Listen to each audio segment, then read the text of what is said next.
Welcome to the Top Order podcast, coming to you remotely from around the world this Tuesday evening, New Zealand time. We're going to talk Australia win again. Is it time to bring the England boys home? Have we underestimated Australia all along? Mitchell Starc and Joe Root reached their legend status, and we've got plenty more from the second test in Brisbane.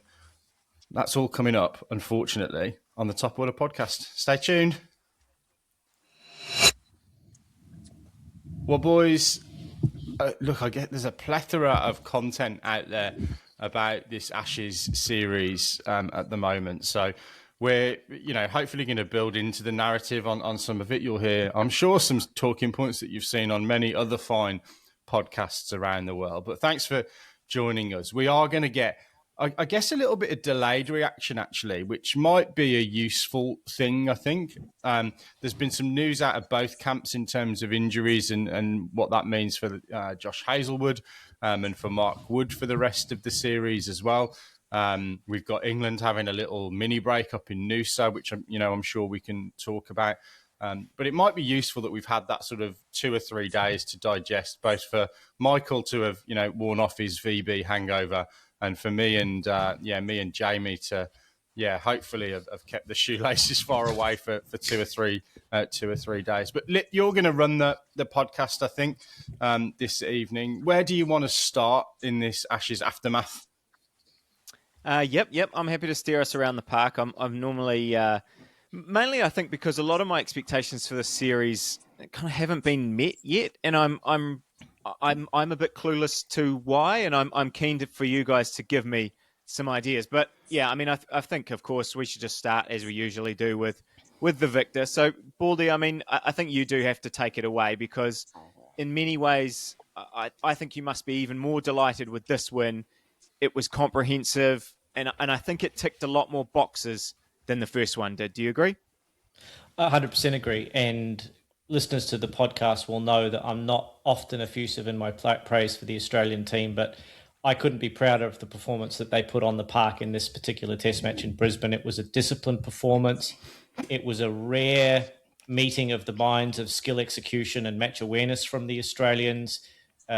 Cameron Green's dismissal notwithstanding, they didn't give anything away to the English, which is what I would expect of an Australian team in an Ashes test match. So when we get into the minutiae, we can get into the detail, and we can get into some of the thematic analysis as we go through the pod. But just on the opening, it was a really command performance from this Australian team. And they didn't have it all their own way across the test match, but they were disciplined, they showed match awareness, and they controlled the real key moments of the game to set themselves up to get the best out of the conditions and the situation that presented themselves.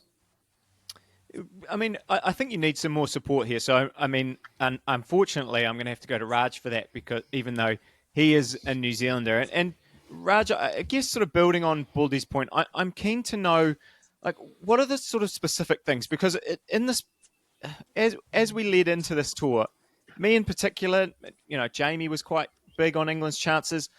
You though, were saying, I think Australia's going to win this quite comfortably. And then maybe we talked you around, maybe the couple of injuries to Hazlewood and Cummins, you dialed it back a little bit, but I think you were still quite confident that Australia would win this. Why are they? I really thought this would be closer, as I said before, and I'm keen to, why did I get this wrong? Why did I underestimate Australia? Was it just kind of wishful thinking that we would see a good series? Are they doing more in these first 2 tests than you thought they would? Like, what are the things that are standing out to you where they are a step above England at this point? I think. Thank you for the praise. Firstly, for the praise. I just know that it's hard to go to Australia and win. We've seen some really good cricket teams go to Australia and sort of really struggle.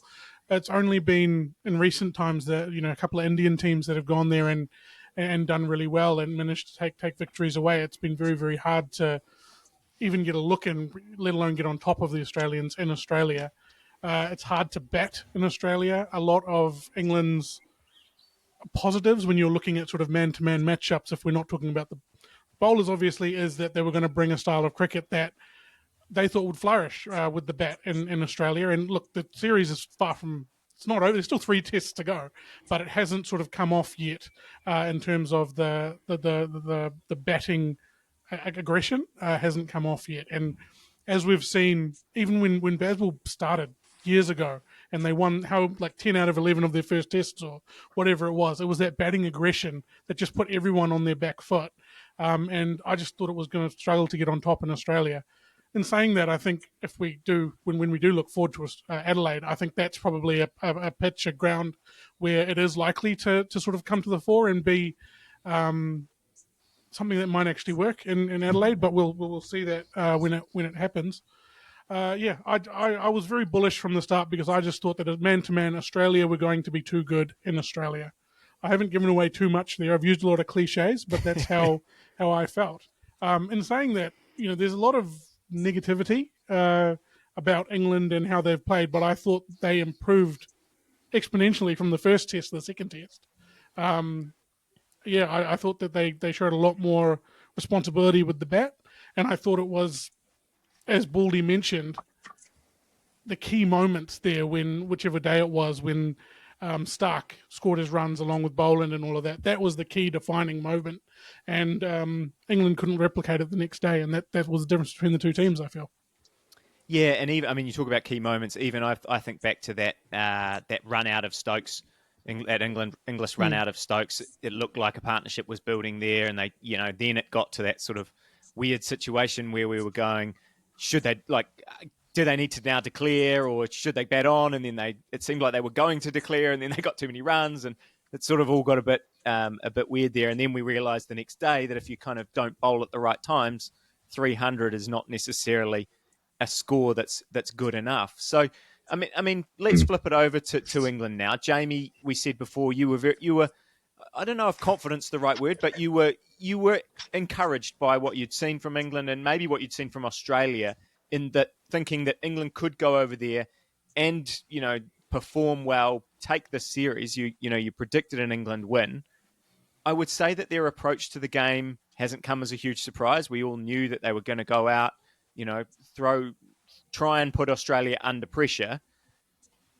I think we've been, in the last couple of our last episodes, commenters have praised us for our calmness and our reason. I know that you and, your first comments the other day were, it's time to bring the boys home. But now that, as Binksy said, we've had a couple of days to kind of think about it, similar to what I asked Raj, I mean, what has gone wrong, or what were you expecting to see from England that we haven't really seen so far, or hasn't sort of come off for England in this series so far? Yeah, I was thinking my 3-1 prediction definitely hasn't aged well. I was expecting us to wrap it up, wasn't I, by Melbourne? So that's definitely not aged well. I think my optimism was really based around the template that England had kind of were taking to Australia, and I thought that this is a novel approach that we hadn't necessarily seen, and maybe I was slightly naive and ignorant in the fact that maybe you can't change history. That actually there is a way of playing in Australia, even if you've got a newer in inverted commas brand, you're still working against the tide of history, and that's difficult. I expected in that first test, I expected England to bowl better, I think, than what they did. I thought they came hard at Australia in that first innings, but I expected it to be better throughout. I thought, we sort of eulogised a little bit on the pod that seemed like the prime opportunity to, the whacker, to really go hard at Australia throughout the whole match. And I thought we did it in the first innings, but then the speeds were dramatically down in the second innings. Some, indifferent batting performances as well, just not quite worked. And I think, it seemed to derail quite quickly in that first test, but I was probably, like a lot of people, putting eggs into that basket. I kind of thought Perth needed to be the opportunity that was in favour of that bowling attack, and I'm just not sure we exploited it enough. And fair play to Australia, I think that they did. They're used to these conditions. It goes without saying, home advantage. But taking Raj's point, I think some of the batting, again, probably slightly naive and ignorant of my part, is that, you do have to bat differently in Australia. You can't be playing these cover drives on the up. It just doesn't work, because of the bounce. And even though you want that style of cricket to come off, there has to be a changing of the gears. There has to be a Bazball version 2.0, which we probably just haven't seen, or we didn't see in that first test. We probably started to see a little bit more of it in the second test, but it was maybe a little bit too late at that point. So, yeah, pretty deflated, I think. I was certainly deflated on Sunday, because I think more deflated for, I've got friends that have spent thousands going out there and are going out there. And I just, to witness, 6 days of cricket on that, just, and I got poo-pooed on here for saying, be 40 for none at lunch. But actually, I'd probably quite happily take that if it meant the test match I was going to get a bit more bang for my buck, But, that's enough of a rant, I suppose. But, yeah, I mean, do I think England can win? Geez, well, 3-2 would be, again, going against history now. No team, I don't think, has ever done that. So yeah, I think it's pretty tough from here. Binksy, anything to add? Yeah, I guess three quick points if I kind of reflect on this. Number one, I think we've underestimated statistics and history for a long time. I think we've kind of come into this series with this view that we can buck trends that have existed for a long time, as Jamie's probably just alluded to. Thing two, I think. Jamie mentions there, the bowlers. I think the batters have got to come under as much, if not more, pressure and more criticism from this. If we kind of look at the long, cold, hard facts of this Brisbane Test match, we were probably 100 short with the bat in the first innings, and we probably let Australia get 100 too many with the ball. But the reality is that I think there's going to be times where your bowlers have a bad session because they don't quite find their lengths, or the ball goes to sleep, or a batter gets on top of you. But our batters haven't really papered over those cracks of allowing the bowlers to have a bad session. Every time England have gone out to bowl, they've, and you can hear it in the rhetoric now. Jofra Archer should, if he can bowl 150 kilometres an hour, he should do that every day, all day. Like, that isn't realistic. And, the batters have got to give the bowlers the opportunity to be able to go up the gears. And I think my final point on the stats, like we've kind of brought this barrage of pace to Australia. And, in the first game, I think it was obviously the Mitchell Starc show. In this, we've seen a guy with a keeper up to the stumps get 5 for, and we haven't got a single bowler of that ilk anywhere near the squad. But just to sort of round out on the stats piece, Mitchell Starc has 420 Test wickets now, gone past Wasim Akram as the highest wicket-taking left-arm seamer in Test cricket. To put that into context, England's bowling attack for that Perth Test match had 403 wickets between them, so 17 wickets less, and well over half of those were Ben Stokes. So we're bringing, a barrage, a battery, whatever, a murder of crows, whatever I don't know what the collective noun is for bowlers. But look, we've got this, we've got this massive sort of gulf in class, I think, between the way to bowl in Australia, as well as the deficiency in that batting lineup. But Binksy, you saw the things that England can do when they get rest in that second innings when Archer was topping 150. He had most of the day to rest while Jacks and with his pillow Stokes put on a partnership for a session. First time we didn't have a wicket fall in a session in that Test match. Archer comes out off the back of 4 or 5 hours rest and was up touching 150 kilometres an hour. So the formula is there. But also knowing he only had to bowl for 45 minutes because the game was going to be 100%. Yeah. 100%. He knew he only had to was only going to bowl one spell. So why not give it everything he got? And he did, which is great. Yeah. But that's got to be the formula for England going forward, right? But I think, just really quickly, I think we've got to come back to, Lippy, you mentioned moments in the game and that Stokes run out by Inglis. It goes back 1 wicket prior to that for me, which is Harry Brook. He's from Yorkshire. He's out there with his mate from Yorkshire, who's got some runs at that point. Help him get to 100. Just bat for an hour. like bat for an hour without the big airy fairy wafts. So the batting mentality has got to change. The personnel I don't think can too much. I'm sure we'll come on to that, but the mentality has got to be very, very different. Can I just pick up on the Archer thing just quickly, because as much as it's wonderful to see somebody bowling at 150 Ks, like it didn't seem to be that effective. Like, well, and I don't mean that to be disrespectful, but it was like, well, okay, yeah, but so what? Like, it's the odd one's beating the bat, but it wasn't. And I'm not saying I'd want to face that. But I was going to say we'll book an indoor net at Luff, but Jamie, we'll get him down there. I'm not saying I'd want to, but you kind of, it's like, so what? Like, you need backup. Like, you sling it down like that, but if it's not shaping, if it's not nipping off the seam, these guys are super talented. Like Travis Head, Steve Smith didn't look particularly faced by it, if I'm honest. Like, Steve Smith took it on, and all right, if the match situation has been different, he may have played it differently, but it's kind of like, that's great. And we all want to see that, we all want to see that pace, but it's got to be a bit more. I don't know what I'm trying to say. It's not enough, I suppose, at that level. You've got to be able to shape it. You've got to be able to do something with it, and you've got to be able to catch well.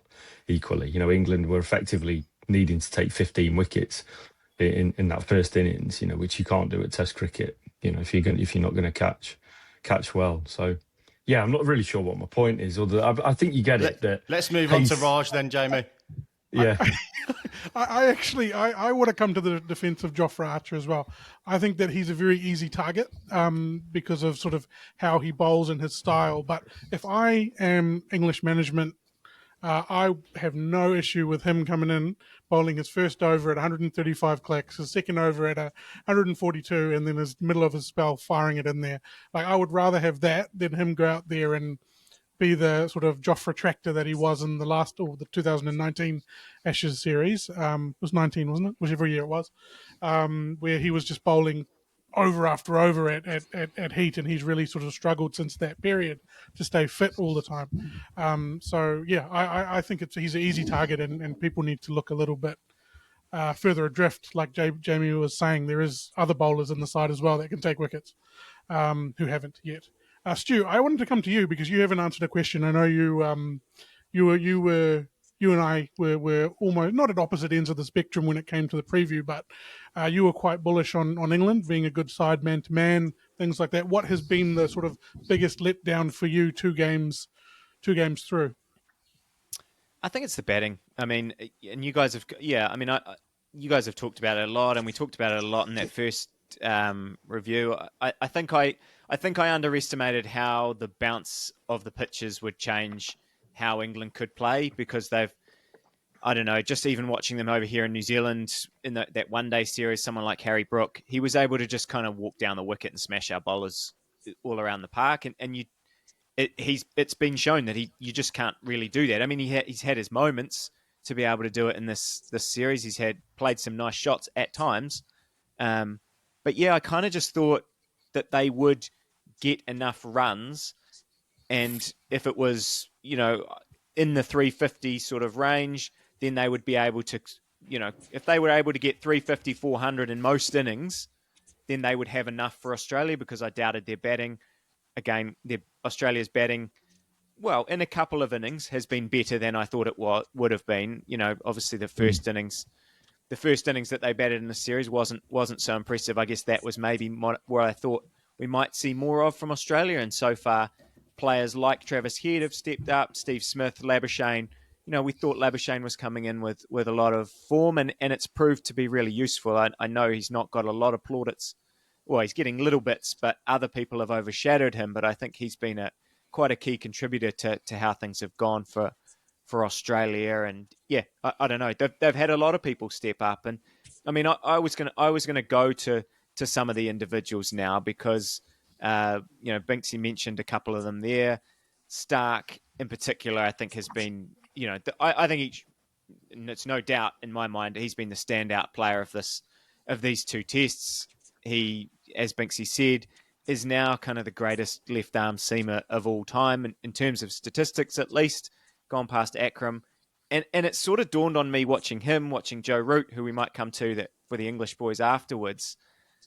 I don't know, just it's pretty cool that we're watching, like we're genuinely watching full on greats of the game playing. And when you see someone like Starc, who at times I don't think I've appreciated how good he's been because of those other bowlers. I've sort of thought, these other bowlers in the own Australian side are kind of better than you. In my head, at least, they've been at times.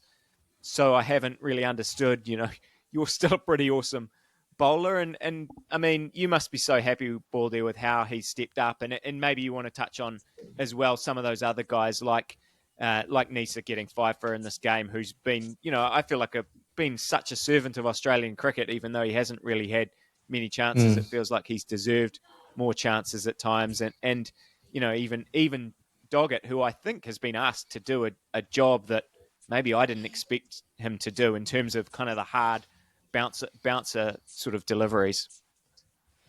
Yeah, where do we want to start? Mitchell Starc deserves all the plaudits that he's getting at the moment. I think there's a longevity conversation about Starc that we're having that I don't think we really saw coming in terms of his career. Particularly, he had a couple of ankle complaints. There were some bits and pieces here and there, but his overall excellence over the last 10 years, stretching right back to the 2015 World Cup, has been just outstanding for Australia. And now that he's got more of an opportunity to take the limelight, we've seen him really step up in this series and deliver a standard of excellence that sets him apart in a series that's been, competitive from a bowling standpoint. This test, I don't think England were particularly good with the ball. I think they got their lengths very, very wrong in this test. But if you go back to the first innings in Perth, I think England bowled a better length than Australia. What I really liked about the overall bowling performance from Australia in Brisbane was that they were prepared to be driven early on in the game. All of the bowlers bowled full. Even Boland got the areas and the lengths right in that test match. In the first 6 overs, we were prepared to be driven down the ground by Crawley and by Duckett and by Pope, etc., to look for the right length that got the extra bounce that would have England driving on the up. So I really, really like the way that Australia have bowled and the length that they've bowled. Doggett, I think, will go underrated in this test, and he might not play in Adelaide. If Cummins is back and Lyon are back, then there's a conversation about how many of the existing quartet that played in Brisbane play again in Adelaide. But he was asked in Perth to do a job that's unfamiliar to him in terms of going to that short pitch strategy. He's more of a, seam up, nibble the ball around type of bowler. I thought he was excellent without really getting the results in the W column in Brisbane in that session where Jacks and Stokes were putting on a partnership. He was really going back to the things that he's good at: bowling stump to stump, bowling channel, building pressure alongside Nisa. And it was Nisa that got the results, got the wickets, got the plaudits. But that bowling in partnership, even though England were progressing without losing a wicket, they weren't progressing at 4.5, 5 and over and putting pressure on the Australian bowlers. So I was really impressed with the way Doggett made Australia work hard in that test match. And, even without Nathan Lyon, who I thought we really missed in that second innings in particular, I thought the bowlers did a really good job. Raj, I know I'm going to come to the English boys soon for Joe Root, but I know you wanted to talk about Lyon. You were surprised to see him left out? Yes, I was. I'm not usually one to stand up for the spinners in the game, but I found him being left out quite strange. I thought that he would have added to that bowling unit in a much better way than the fourth seamer, whoever you deem that fourth seamer is, did. And, when Stokes and whoever Stokes was batting with, they had that massive partnership, Jacks, on the fourth day, just facing the same sort of thing, a left armour, a right armour, medium straight. Are we going to go with that? As I've called people on Monday night. Just the same thing over and over again. No variety in the attack. If Steve Smith hadn't have taken that absolute spectacular catch, who knows what we're talking about today? It could be very, very different. I think that there was too much of a situational decision made on this occasion to leave Lyon out. I think you pick your best bowling unit when you've got it. I find it very strange that we make these decisions, especially when it comes to Test cricket. I can understand it a little bit in the sort of one-day game, the 2020 game, those data-driven decisions. But at the end of the day, this is Test cricket. You've got a bowler who's taken hundreds of wickets at home in his natural environment, going in and turning games, and I'm surprised he just didn't get a go. Yeah, surely you go on, surely Raj. you would stand up for the spinners, Stu. But Binksy, go for it.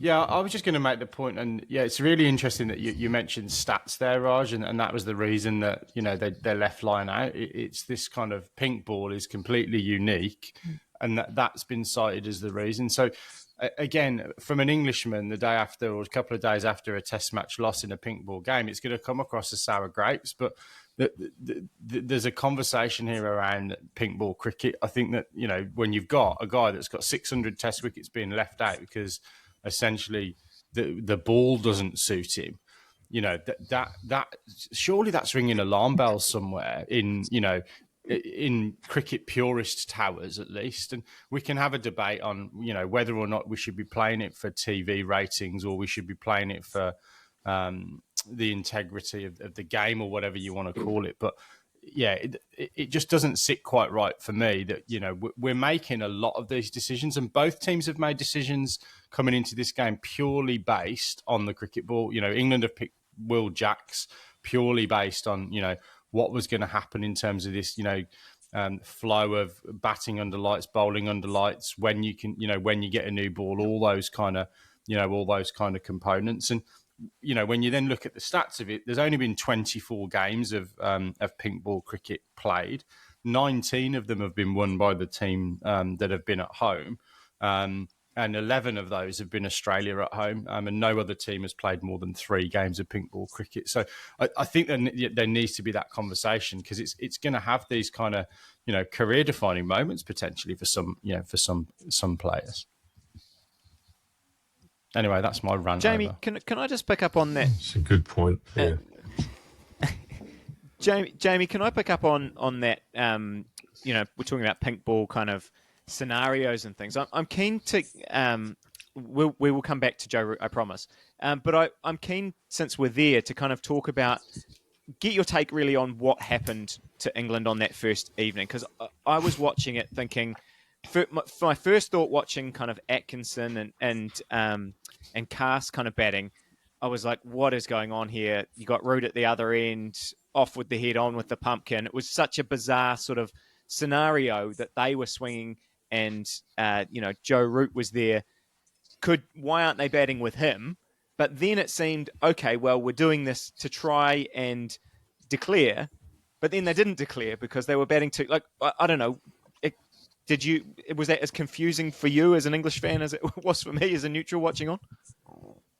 Yeah, absolutely. And I think it speaks to what Binksy was saying there, that you kind of letting stats kind of drive these decisions, which, is fine, but actually just kind of play the game in front of you. And if you're in a strong position, and if you've got a person that's in, and the opposition are on their feet a little bit, just keep milking it, keep get numbers on the board. Like, surely money in the bank is better than money out of the bank. And I kind of, sometimes I think we're reading too much into the stats a little bit, and you kind of go, okay, how is a cricket match won? How is a Test match won? It's run predominantly with runs on the board and taking 20 wickets.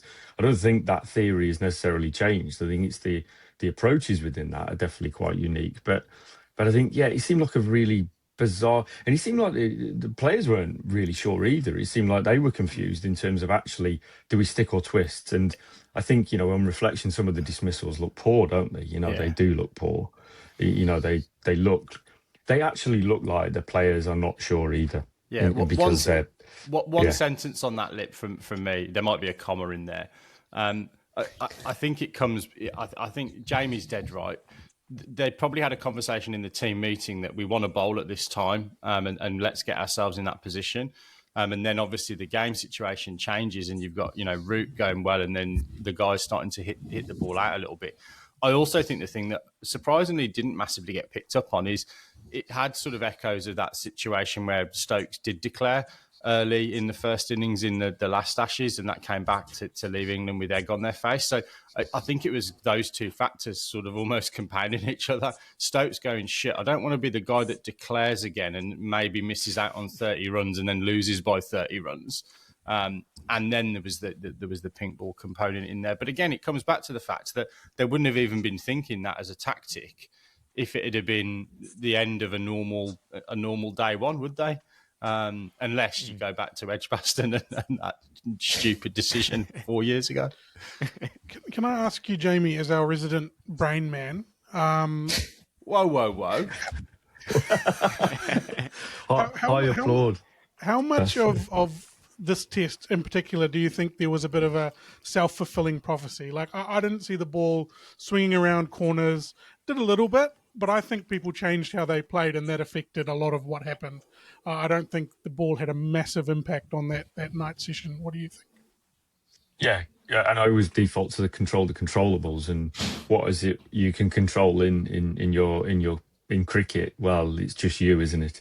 You can never really control what the ball does or what the pitch does, and I feel that you have to pay attention in any sport to kind of what the conditions are, absolutely. But on game day, just double down on what you need to do that. And I feel as though the conversations were too much around, well, the pink ball's going to do this, and at this time of the day it will do this, and at this time of the day it won't do this. And it's like, well, okay, that's good, but what are we going to do outside of that to perform? And I feel that there was too much distraction, too much noise. And I think you're right, there is a self-fulfilling prophecy that, actually Nathan Lyon can't bowl with the pink ball, so we won't pick him. But we don't know. we do know. He has the second most pink ball tests for Australia. Averages and his 25 average is with the ball. Averages under 30 with the ball. In fact, his average is better with the pink ball than not with the pink ball. So if you're going to go on those stats, he should have been the second person picked, but we didn't. So yeah, I think there's stats can get very, very badly misused, and I'm guilty of it as much as anyone. And coming up with that top 100 that was full of bad stats. But Raj is 100% right, and you're 100% right, Jamie, that you've got to pick your best players and just trust them to be match aware. And I think the thing that Australia have done well, that England haven't done well in Brisbane, is make the most of the match aware situation that they were in. And it's, it's a vast gulf between the two sides. And if England can figure it out, they can get back into this series. But if they don't figure it out until Melbourne, it will all be over for them. The match awareness is key for England.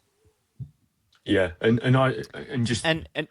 on that as well, I think that the bowling of England, like you saw the Australians learn, like you could see the in-game learning around lengths. Like you made the point there. That first session, pitch it up. Let's pitch it up and work it backwards from there.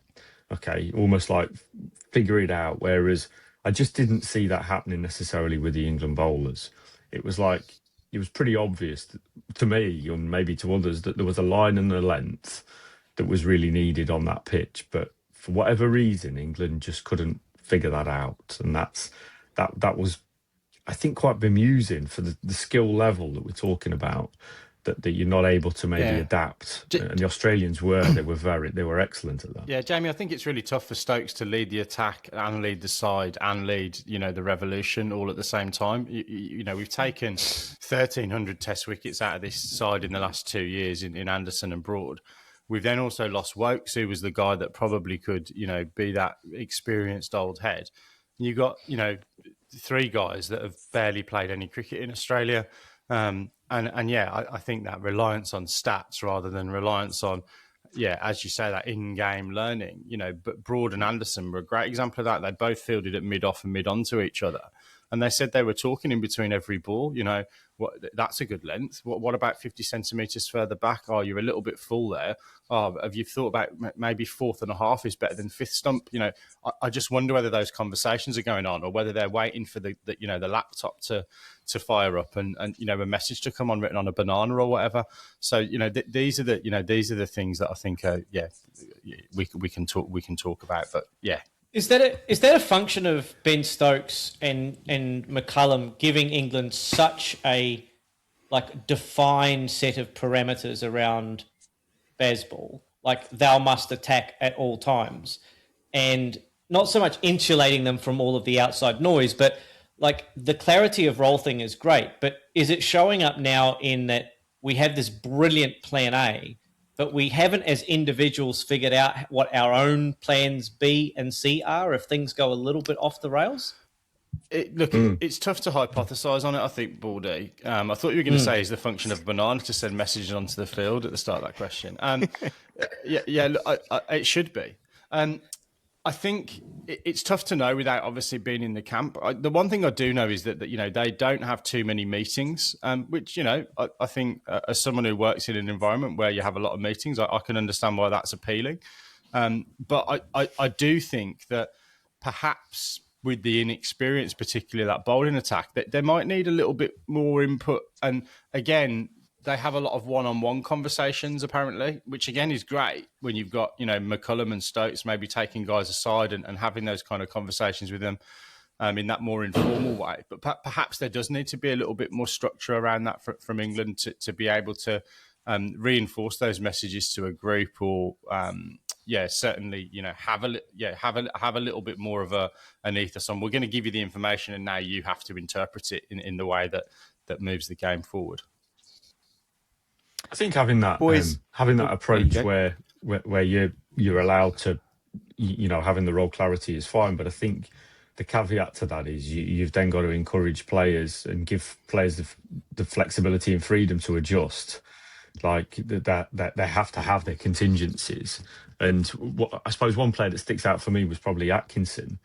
I just didn't see that adjustment that I would probably expect.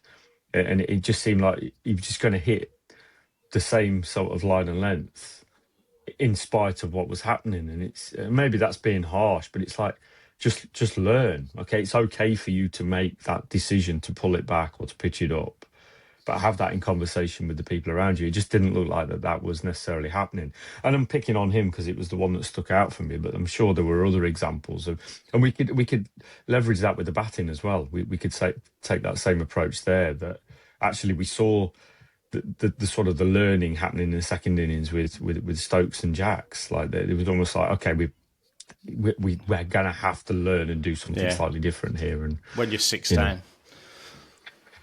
Yeah. Boys, I'll jump in. This is such a fascinating this series, even though it hasn't necessarily been that close in these two tests. It's been such a fascinating series and so many talking points. A couple of episodes ago, I think someone was saying we've got to keep these episodes shorter. Honestly, I feel like we could talk about this series for much longer than we're going to be going in this game. Someone I did want to highlight, though, and while we're talking about bowling, I think is a good time to do it. It's great that you guys were all bigging up Nathan Lyon. I'm fully in support of all positive spin talk. You could argue that Nisa coming in, what got 5 wickets, ended up being the right decision. I would throw a good chunk of that credit, one, at that amazing catch from Steve Smith. I feel like that perhaps is the best slips catch I've ever seen, to be honest. It was so good when you field it in the cordon, when when it's going to your wrong hand, all of those kind of things were it's just amazing. But again, in the spirit of you guys talking about spin in the last episode, Baldy, I want to throw to you to kind of give credit to Alex Carey, because I'm not a big connoisseur of keeping. I don't necessarily know what's going on, but I think he deserves a lot of credit for the way that he was able to get dismissals by standing up to, disrupt the game by standing up to the stumps. He ran, even the first innings, the catch up to get Atkinson, I thought he was tremendous. And, he's been contributing with the bat. We've talked a bit about how he's I don't know, 18 months ago, we were talking about whether he would even maintain his spot in the side. And now I feel like he's such an integral part of that team, and his keeping in particular stood out to me in this test. Yeah, if only we had someone on the pod that could comment on his technical wicket-keeping ability. What I will say is, before I throw to Adam for a genuine comment, the tactic from Smith to ask Carey to go up to the stumps and the conversation between Khawaja and Nisa to prepare Nisa to have to play that role and to take the ego out of the equation, to have a keeper stand up to you as a seamer. And he was still bowling 130 to 138 Ks, depending on whether or not the speed gun was turned up and down, is a piece of captaincy and tactical nous that forced England to change their plan A. So their plan A, typically, if it's Brook or someone similar, is to move about the crease, to get out of the crease, to take the bowlers off their lengths. Carey standing up to the stumps and Neser bowling the areas that he did prevented that from happening. He stood up to Boland as well, which is equally, if not more, impressive given the fact that Boland nibbles the ball around a bit. But Binksy, from a technical perspective, just how impressive was that from Carey?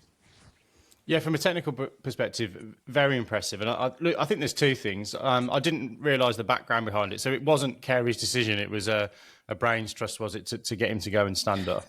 You know that for a fact, do you? Or you're reading from the body language? No, I'm sort of reading the tea leaves and the Khawaja Nisa conversation prior to the test match of you might need to bowl with a guy up here rather than Carey just making it up on the spot. Yeah. Yeah, look, I guess, from experience, that decision normally comes from the keeper, I think, to say, I think I can impact the game by going and doing this, and I think I'm, competent enough to do it. I think, from a technical perspective, interesting that Carey said after the test match he doesn't practice that. He doesn't practice in the net, going and standing up to a seamer, and you can understand why, because you're going to do the odd digit if you do. But the fundamentals of his technique are really, really good. He gets that kind of new modern way when he's standing up to the stumps of the seamers. Now he's got a very, very wide, very wide base. I think the other thing is that when you go and stand up to a seamer, quite often the seamer isn't bowling channel; they're bowling at the stump. So you're actually not going to take that many deliveries if the bowler gets his plan right. You're there just to keep the batsman in his crease and to do the thing, which is to disrupt the rhythm of that batter. But then when you kind of put the icing on the cake, that he had a fantastic take when Brook went to play that stupid little sweep ramp thing, and he nearly affected a stumping. And then to hang on to that little nick from Ben Stokes puts the icing on the top of the cake. He kept magnificently. No doubt about it. But I do have to say, for the keepers union, and it isn't just me, I've had this message from several friends who are keepers. His gloves, these horrible blue. Oh, they are an abomination, an absolute abomination. It's been mentioned around the keeping fraternity. It is only a step below short sleeves as a keeper. They're that bad. That is very bad coming from you. That's got to be bad. Winksy, I know that you might have to leave and take a child to school fairly soon. So I do want to just turn the attention now to Joe Root. We talked about Starc before, kind of legend status. One of the big storylines coming into this series was, will Joe Root score 100 in Australia? You can't be called a great until you've scored 100 in Australia. I mean, even just on a personal level, you must be. I know you mentioned in the chat that that must have just felt great to see him go out and do that. Look, I won't spend too long on this.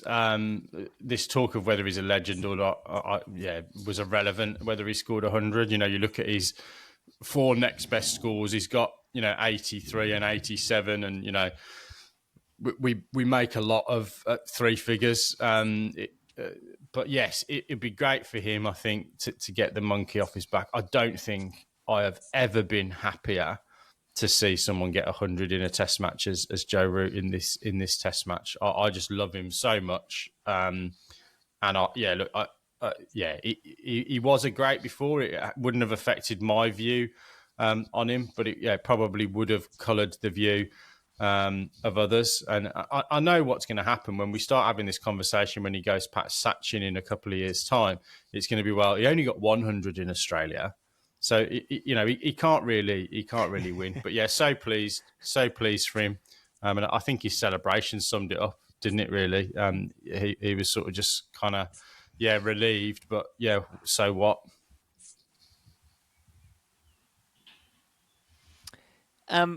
All right. Well, there's been a lot of different topics. A couple of things I did want to hit on as well is Jake Weatherald, Baldy. So maybe we'll come to you and anyone else who kind of wants to chime in on that. He's now scored some runs. He's looked fairly solid, I think, in a couple of the innings. As you guys have all touched on, I'm not sure that England bowled especially well to him, particularly in that first innings and at different times, quite short, quite wide. But he's looked to me at least like someone who might be able to hang around. Now we've got a situation where Khawaja, the only talk of Khawaja coming back into the side appears to be, will he come in at 5 for Josh Inglis? It doesn't. It seems like Weatherald has already, at least in the minds of the media, kind of jumped Khawaja. I don't know, maybe even cemented his spot there for a little while. How are you kind of feeling about that? Because the opening situation for Australia was again one of the big sort of storylines going to the series. Yeah, I think it's too early to get too excited about the longevity conversation with Jake Weatherald. I think he's had a much more solid-looking debut 2 Test matches than Constas did, even though Constas got that brilliant 60 on debut. Much more assured at the top of the order than McSweeney was when he debuted this time last year. And he certainly looks a little bit more assured than Usman Khawaja does at the moment. Usman Khawaja's 39 and he's been a tremendous servant for the game for Australia for a long, long time. And he's, a big run scorer for Australia. I don't think we should get too carried away about how good he looked when England fed him balls that were short and wide of the stumps. He's not going to get that throughout his Test career. I think the thing to watch out for, and the thing that I think we want to see whether he can handle, is how he combats someone like Jofra Archer targeting his right toe at 145 to 150 k's an hour. His second ball in Test cricket, he had his front toe ripped off, and he didn't look like he was anywhere near that. There are a couple of moments there when they're targeting that sort of big toe on the right foot, and he doesn't look quite as self-assured as I think we think that he is. But generally speaking, I think there's a lot to like about Jake Weatherald. The foil that he plays for the other opening bat or the number 3, I think, is the thing that's particularly impressive. In that the opening partnership last year, Constas notwithstanding in that one innings, struggled to score and move the scoreboard along and rotate the strike around and transfer pressure from the batting team onto the bowling team. I think Jake Weatherald does a lot better job of that, and it's easy to do when you've got a guy at the other end like Travis Head who's slashing and smashing the ball all over the place, right? It's easy to make the score move along in that scenario. But I think regardless of whether or not that was taking place, he does move the score along. He scores in the areas where he's comfortable. And so I think that's a very positive thing for that team, is to have someone who's taking the pressure off the top of the order and the score is moving along rather than crawling along. And if we lose a wicket at the top of the order, we're still 1 for 40 or 1 for 45 rather than being 1 for 5 and then all of a sudden 2 for 10, 3 for 12. Raj, I know you had some thoughts on Jake Weatherald. Do you want to pick up on any of the points that I made there? Yeah, I think you're being too conservative, mate. You need to have a smile on your face a little bit more. Jake Weatherald is probably the best prospect that you've had for a while at the top. Even sort of, I put Sam Constas as a very, very hot prospect. I liked what I saw from Weatherald. He reminded me a bit of a baseball batter. He knows exactly where his zone is. Everything else he's going to try and keep out, and then he's going to have a wild slash or a hit if it's in that zone, and he's gonna get away with it. That's where he believes he'll score his runs. He does, as you mentioned, how Conway has that fourth stump issue. Weatherald has an issue with his leg stump. He struggles to play that ball that's coming into him, whether that's over the wicket or around the wicket into his leg stump. But I think he can figure that out. I really like him. I would not be surprised if he scores 100 in one of the next 3 tests. Boys, we're sort of coming to the end of my topics. Has anyone got any hot takes or anything that they wanted to get off their chest before we briefly look at this next match? No? Okay. No, that's enough. That's enough reflecting on how bad England are and how good Australia are.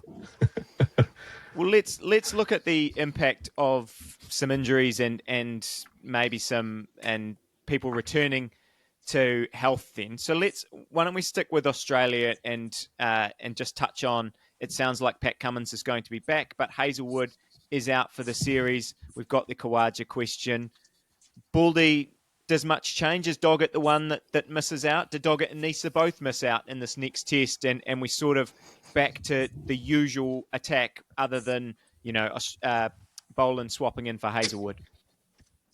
I think they're both going to be unlucky to miss out. Doggett in his new home in South Australia, and Nisa off the back of his best test performance and taking 5 wickets. And, Nisa has played in Adelaide before, I believe, when he played the pink ball test down there. So, he has form in that venue. But I don't think you can hold Cummins back. I don't think you can hold Lyon back. And I don't think we should take in 6 bats and 5 bowlers into an Adelaide test match when it looks like there could be good batting conditions. Logic would say maybe you need an extra bowler in Adelaide, but we've got Travis Head, we've got Marnus, we've got Cam Green as sort of bowling options. 5, 6, 7, definitely not in that order, by the way. But I think you have to take in Cummins, you have to take in Lyon when he's fit, and you have to take in both Starc and Boland, even though they've bowled the lion's share of the overs in this series so far. So to me, the bowling is cut and dried. The only question remains whether or not the selectors think that it's Inglis or Khawaja as the preferred option at that number 5 position, if Cameron Green's going to still bat at 6 and Carey at 7 or whatever. So, yeah, I think that's the only question that remains. It's cut and dry for me. But Baldy, do Australia have any sort of thought to this? There's a break in between, obviously, this test and Adelaide. There isn't really as much of a break in between Adelaide and Melbourne. Do you see Australia make any decisions on the makeup of that attack based on what they might want to do at the G? Or are they literally just seeing this game in front of them? No, they see the game in front of them. They win the test match in Adelaide if they can. And then if they're 3-0 up in the series and that happens to be the scenario going into Melbourne, then maybe you make an adjustment there and you start. You maybe rest Boland or you rest Starc for one test match. But the messaging from the Australian bowling unit over the last several years has been, if we are fit, we play. We don't rest and rotate. Now, the fact that Josh Hazelwood has now been ruled out of the entire Ashes series off the back of a series of injuries that he's been unable to recover from might tell you that maybe that's not the best option. But, presented with what's in front of you, I think Australia have to maximise the opportunity to win the test match in Adelaide.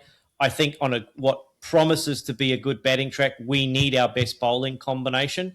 I think the only left field thought process that the selectors might have is, and I don't like it, but let's entertain it just for a little bit. Do we, rather than have Josh Inglis or Khawaja in that middle order, do we have Green at 5, Carey at 6, Webster at 7, and that gives us 6 genuine bowlers and the opportunity to have 2 off spinners or a bit of medium pace? I don't think that gives us extra penetration, but I think it gives us an extra option if we need to bowl dry for a spell of time. If it's a really good batting track, overs 40 to 60, we can get 5 to 7 overs out of Cam Green bowling a bit of length, Webster putting the ball in the area in and around the stumps, etc. So that's the only thing I think they would consider if they're going to go left field. But I would be picking our best 4 bowlers, our best 6 batters and a wicketkeeper and going, this is the team that wins the test in Adelaide and can win the series inside 11 days if it goes 5 days. Binksy, is there anything you want to add on the English side before you have to jump off? Because there's quite a few questions, I feel, for them. Mark Wood's been ruled out of the series. Will Jacks, did he do enough to maintain his spot in the side? You've now, I don't know that there's batting changes to be made with the team that you've sort of got, but, we didn't necessarily expect Archer would play all 5 tests, but now it seems like his importance to that bowling attack is pretty big. Yeah, what are you sort of thinking? I know there's a few days still to go, and they're, as you said, they're resting having a rest at Noosa and getting a lot of stick for that. But yeah, what do you make of what's going to be going on there? Yeah, well, firstly, what do you want them to do? Like, they can't go to the nets every day for 11 days, so I think they deserve a seafood platter and a couple of cold ones in Noosa for a start. I think this is a one-off test for us, really. We've got to win it to get back in the series. So I think that, any planning for Melbourne and Sydney and permutations and workload management goes out the window. So I think the bowling thing, I don't know what bowling lineup that they'll pick, but I think it's going to be largely similar to what we've seen in this test match, injuries notwithstanding. I think Jacks has done enough to keep his is placed. The question mark is just whether or not they feel he'll get through enough spin overs as to whether or not they might want Bashir. And if that is the case, it obviously de-lengthens, if that's a word, the batting. So I've written down that, the caveat to this is I think Ben Stokes has come out and fired some warning shots to these guys and said, there's no room for old men or weak men in this team. So I envisage that he's going around and looking into people's eyes and seeing if he sees that sort of any sort of level of I'm going to flinch, and if they are, he might remove some people from that firing line. The only one that I can really see in that category is Ollie Pope, and there's been some clamour, but the reality is, England Lions, no one has scored more than 17 in that England line. I've made that stat up, but they've been awful. So there isn't really anyone out the squad, and the only one in the squad is Bethel, who got 50 odd in that game. So I don't think there's too many changes. I've just written down same team, better batting, and they've got to back this. They've got to back what they've backed. 3 weeks ago, Ollie Pope was the best number 3. Has Jake and Bethel really done enough to get past him in that 3 weeks? Probably not. Jamie, anything you want to add on England and sort of what you're looking for in this next match, apart from better batting? There's not too many changes that can be made, or any different to what Binksy would add. I'd just like to see a few gear changes, I think, in the batting. I think that's what I'd be really looking to observe a little bit. I think that would be the obvious behaviour. Let's be attacking, absolutely. No one wants to watch stoic, boring cricket, but let's kind of play the conditions a little bit as well in the match scenario, and I sometimes feel as though that's been lost sight of. Although they would argue that it hasn't, I'm sure, but I think to the observer, it's clear that they probably haven't played the scenario, the conditions, as well as what they could have. And I think, I'd just like to see a little bit more of that in-game decision making, I think. Yeah.